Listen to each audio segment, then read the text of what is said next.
This is problem number 79 from section 7.5. The question asks about projectile motion. Here we see a picture of a golf ball.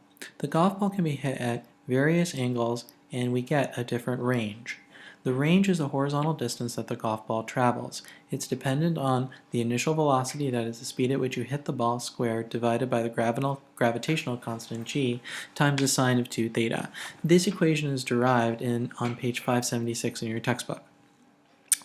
One of the questions that comes up is, why is it that when you hit the ball at a 45-degree angle, it travels the furthest? That's the bluemost line. Then the second question is, what's happening when you hit the ball at 15 degrees as well as 75 degrees? It looks like as if the ball travels the same distance. Let's investigate. First off, we're going to assume that this is the correct equation and we're not going to derive it. But what we're going to do is we're going to answer the two questions about why the ball travels furthest at 45 degrees and why the ball travels the same distance whether you hit it at an angle of 15 degrees or 75 degrees. Let's look at the expression sine of 2 theta. We know from the double angle formula that the sine of 2 theta is equal to 2 sine theta cosine theta. So let's take a closer look at sine theta. Notice that the graph of sine and cosine, where cosine is in red and sine is in green, is given by the following graph.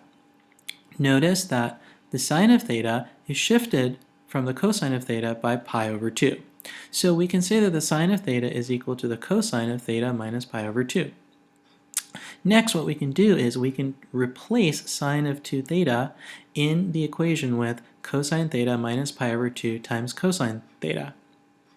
Well, if you look at theta minus pi over 2, you can see that there will always be two angles for which the range will be the same distance.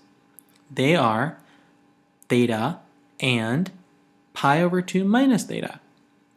So in this case, it totally makes sense why the 15-degree angle and the 75-degree angle will always give you the same range. Also, we can see that theta minus pi over 2 and theta will both equal each other when you have a 45-degree angle. In other words, the golf ball will travel the furthest when the angle is 45 degrees.